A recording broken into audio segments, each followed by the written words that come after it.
Hello, everyone. Welcome to another episode of Behind the Scenes, where we peel back the curtain to discover how Vidyard customers are using video and Vidyard to accelerate their business and make more human connections. My name is Olivia. I'm a media specialist at Vidyard, and I will be your host for today. Today, I get the opportunity to chat with the CEO and founder of Penguin Strategies, Perry Nalevka. In Perry's role, he's passionate about working with startups and helping them find the road to growth by scaling their inboard marketing efforts. And naturally, video takes a key role in this. So let's get Perry on here. Perry, how are you doing today? Great. Glad to be here. Perry's tuning in all the way from Israel. So we're on opposite sides of the globe right now, but power of technology, we're sitting down together. Oh, you're on this side. Perry, I've got a ton of questions for you today, but I just want to quickly take a second to remind the audience that you are able to ask questions in the live platforms. So if you just add comments in there, we can bring them onto the screen and have your questions answered live. Ready to dive in? Let's do it. All right. First off, when it comes to using video, where did it start for you? What were your goals, or what problems were you trying to solve? So there's a few things that video isn't something that's new. A lot of companies have been using video for many years to help explain their content, their products, their points they're trying to get across. I think what's happened over the last few years is people and companies have realized that it needs to come down to a more personal level. And so over the last probably 4 years, I've been using for myself, for the company, and for some of our customers. We're trying to engage on a more personal level, meaning not just explainer videos, which is that's old. It still works and it's great, but how do we as people use it to engage better on a one-to-one basis, on a person-to-person, a company-to-person basis. So that's one of the main differences or changes I've seen over the last few years. Some people are calling it personal branding, but I think it's more about really just connecting on a scaling up the ability to connect on a one-to-one basis. And so, in terms of problems, what problems were Penguin Strategies trying to find solutions to? So I'll divide into two. One is what I start talking about is that ability to scale the ability, scale your connection, your connections on a more personal basis. The second is the actual delivery of video, in a virtual sense on your websites. So I'll talk probably about both areas, but if I talk about the second area for a minute, the experiences, if you look back to where things were a few years ago, and there's a lot of companies or a lot of websites that still have this, is okay. I've done a video, I've done an explainer video, or I've created a great piece of content that portrays a piece of content or whatever it might be, and now I'm going to upload it to YouTube, and I'll just put a link on my website, and away we go. Now we have video content on our website. Problem with that experience is that you don't have control over the user experience. YouTube does on your website, which is problematic. You've seen the commercials that come on in the middle. The video finishes, it gets all these different pictures in there, some of them relevant, some of them not, and then of course it probably will take some of your users away. So there's a problem with that experience. So we've been looking for ways to improve that experience. There's lots of different areas that we can dive into, which I'll let you talk a little bit. Sounds great. What Vidyard tool are you using to record those videos? So there's two parts, right? There's if we're talking about the more the website level videos, so those are recorded and and edited with specific tools for that, and then we're using Vidyard as a hosting tool. When we're talking about it on a personal level, we're talking about we use videos on a personal level in a number of ways. One is for customer support. So when we want to explain to a customer how to fix something, sometimes we can just make a quick video, share the screen, use the Chrome extension. Vidyard Chrome extension is very big, gets a lot of use over here. And the same thing is with our SDRs. So a lot of the emails they'll send out will be with a little video that explains what they want, either just by making it a little more personal. And so that's a big tool that we're using. So that's on the one-to-one side. On the hosting side, we're using Vidyard to host. It first of all solves that problem I mentioned before about the user experience. Meaning once you use once we use it on our website or our customer's website, the experience is that they get to see from start to finish. And then we have a couple of things that allow us to control behind the scenes. First of all, you see analytics, so we can start seeing where people are jumping on and jumping off of the web, off the video, to help us improve. But also, in actually the olden days, I know that a lot of companies still do this. You wanted to put a webinar or a piece of video content behind a landing page. It's a clunky experience, right? They fill out a landing page, then they get to a video, which sometimes is still on YouTube for some reason. But anyways, we'll get a whole other topic. But here you have the ability to feed some content, some value, and somewhere along the lines you can create there can be a quick pop-up form, like a form right in the video that can then you can have someone fill in their email and they can continue. So there's a lot of flexibility built right into the platform. And now we're looking at hosting whole pages of videos right with video. So it's a tool that's built for it. So it's the experience is just levels ahead of what it was before. Yeah, either way, you have more control over both your experience, perhaps on the for both use cases, um, Yep. as well as the customer's experience as well as the audience. How do you for the more personalized videos, when you're preparing yourself to create a video, what are you doing? Okay. Or So even before you hop on a live, how did you prepare for this? So there's again, I'll divide into two separate things, right? If we're talking about a message for, either a sales message or a customer support message, that's a little bit simpler. We know we want to get a point across. We want to show the customer which button to click, and you basically go ahead as if we were on the line together, and we click what we need to do. We talk, and then we send it. We're talking about things that are a little bit more, we'll call it, for personal branding or personal content or company content. Then we need to think a little bit more. We need to look at it like any other piece of content that we're creating. And is it part of our larger strategy, or is it just something that came to you and you want to deliver? So if you have an overall content strategy, how do we fit video content into it? And so what I will usually do is, at least what I usually will do is, I'll map out something that I want to say.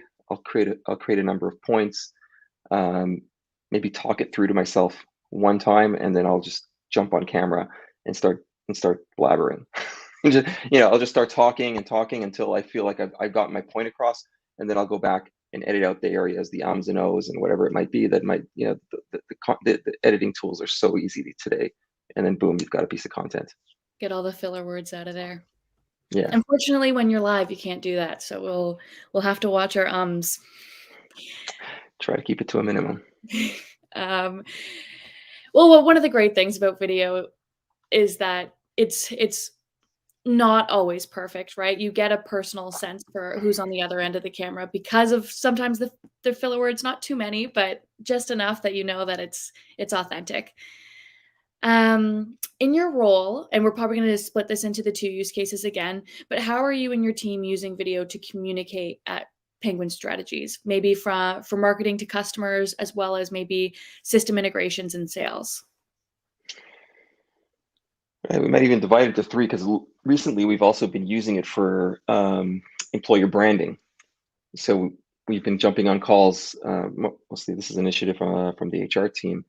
They've been jumping on calls with employees, talking to them about the realities of working here, and almost unfiltered, maybe some ums and ohs taken out, but really just putting that online so that potential potential employees can have a kind of an inside view of what's going on here.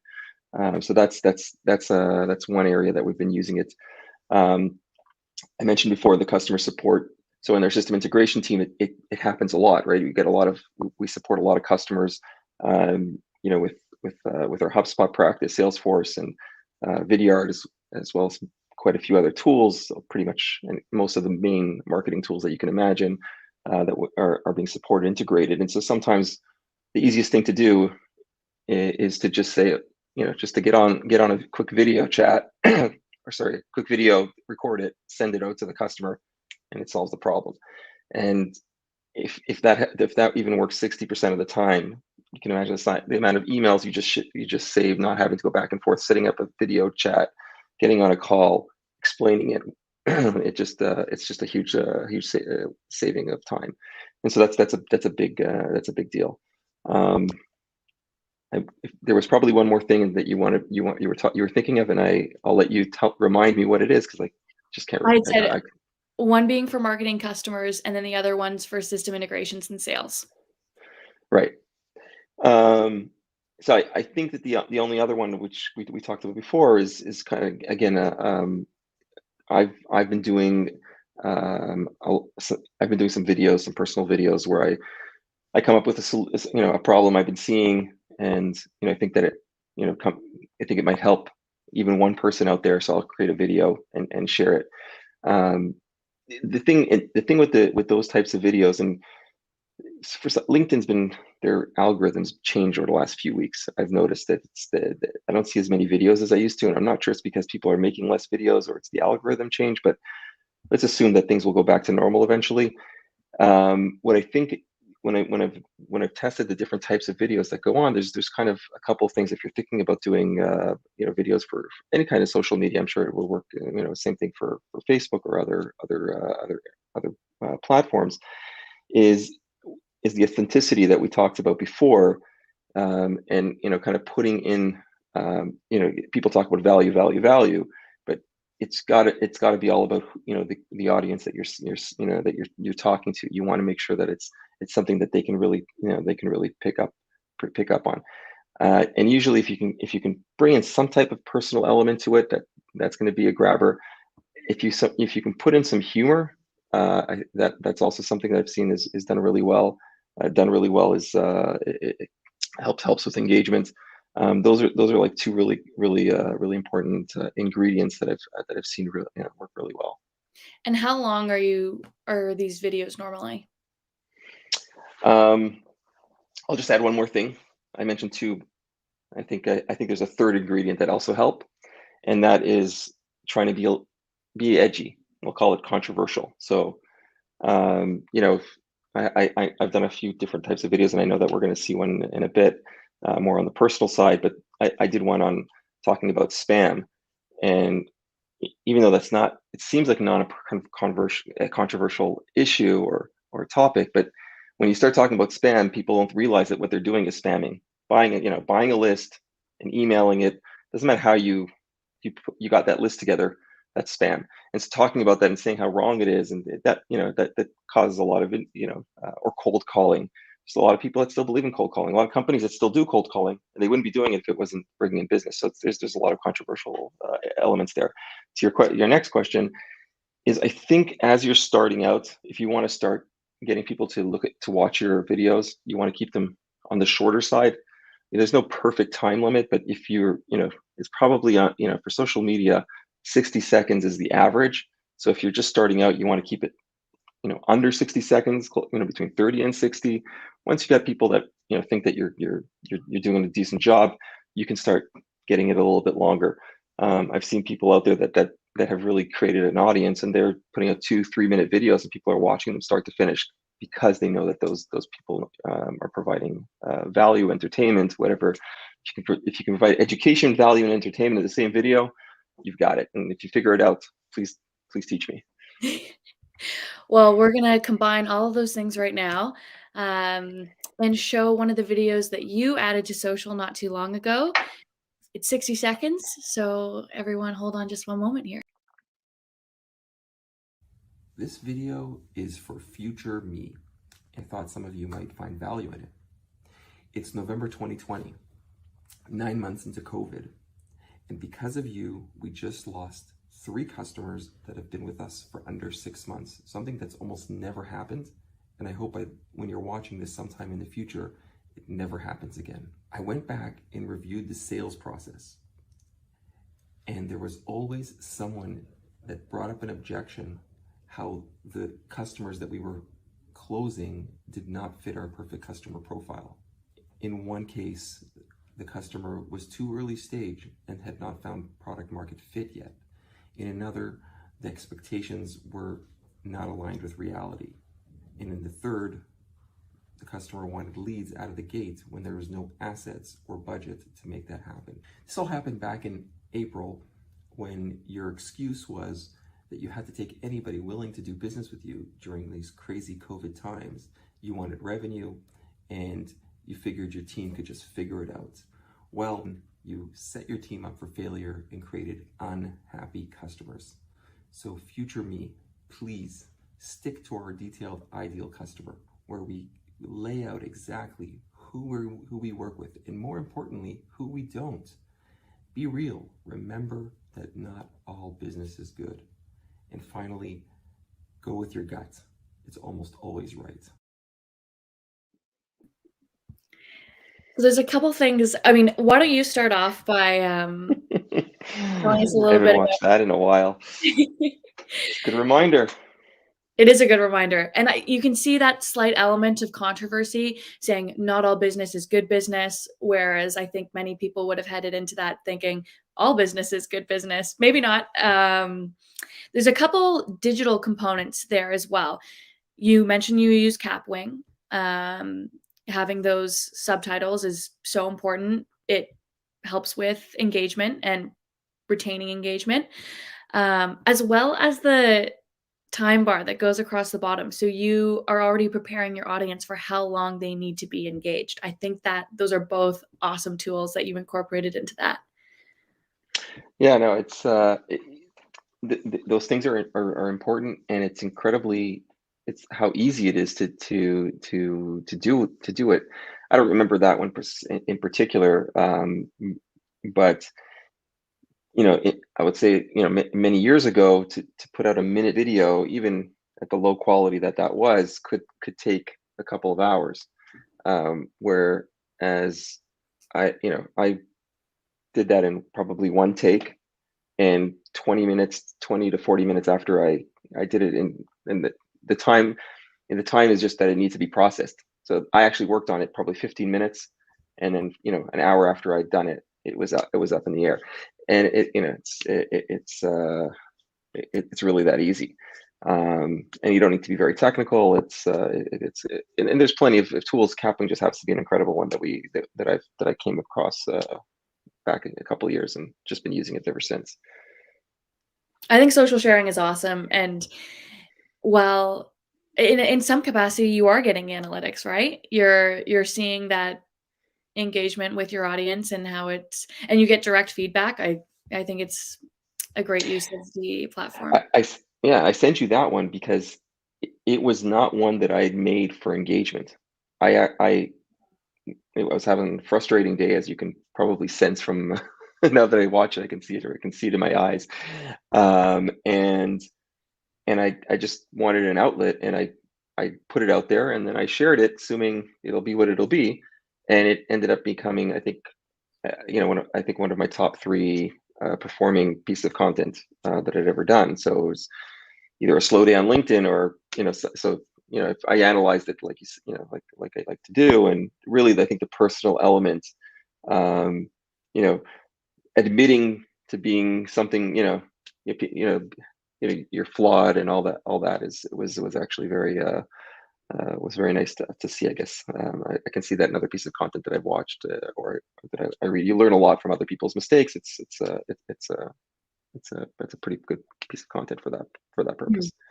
Very honest and authentic. Taking a step back from social sharing, how do you leverage video analytics once you've sent an email to help improve your content? So you're saying, like, when we sent an email to direct people to a piece of to a video, how do we use analytics after that? I just want to make sure I understand the question.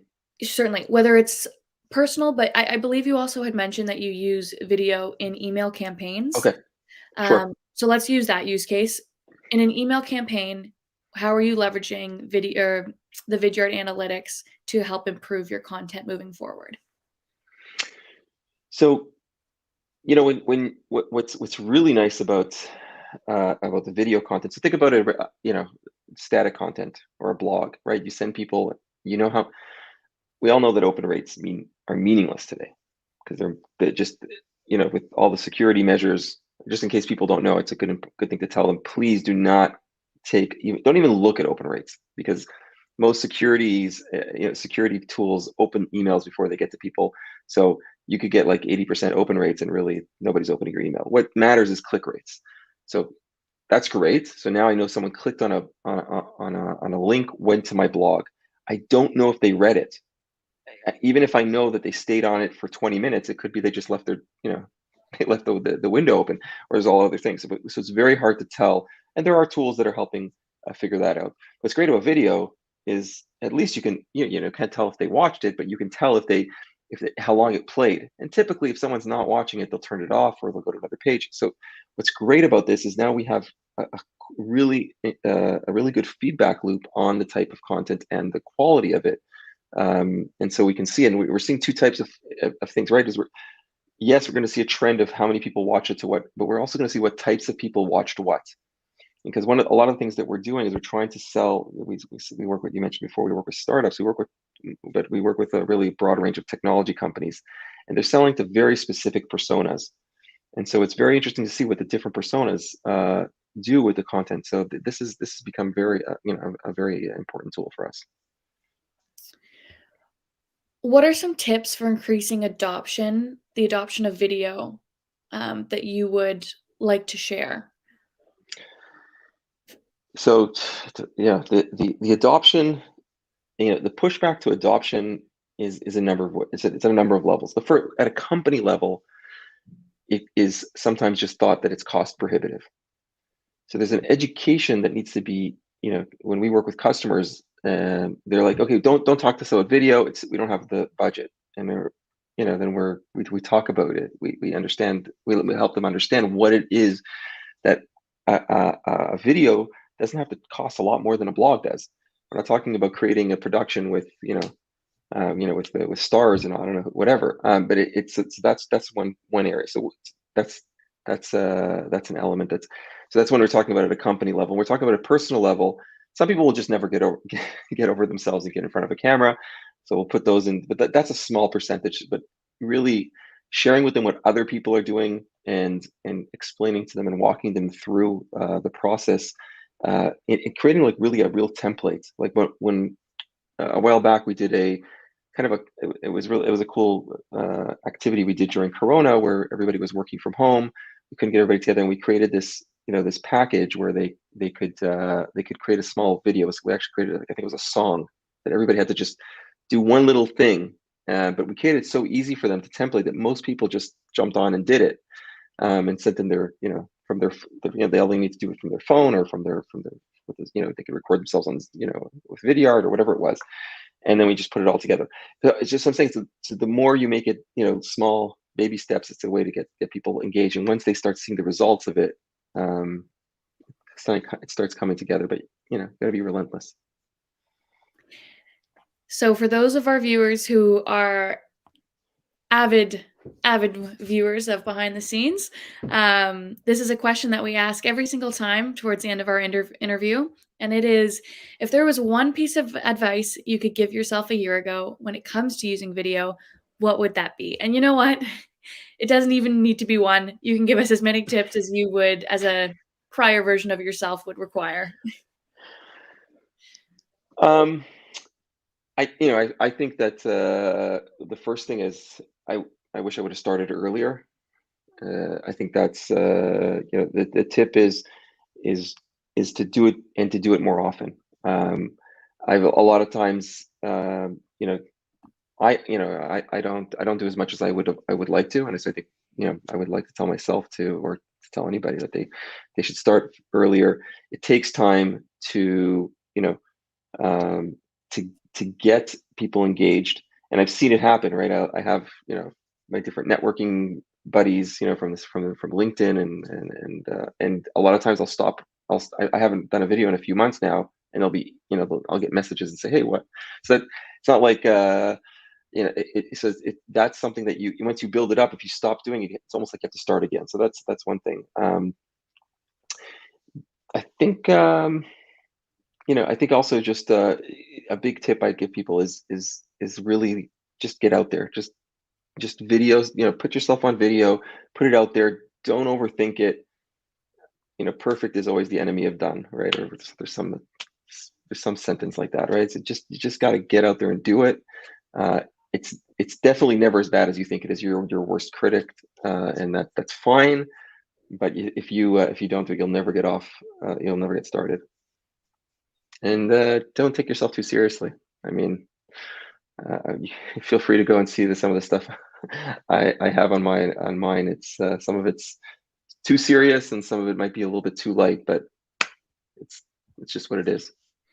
Yes, if you're tuning in on LinkedIn, you'll see Perry's profile tagged on this post here. So definitely go check out the videos that he's been making. And that's great advice, and advice that maybe I needed to hear as well right now. I'm still in that process of being very critical and doing it over and over and over again, and looking back at all of them going, they're all the same. Why did I spend so much time doing this? But at the end of the day, video is the way. So Perry, thank you so much for taking the time out of your day to meet with me. This was wonderful. I look forward to hearing how you're using video in the future, and we'll likely have you on again soon. Great. Thanks so much. Bye, everybody.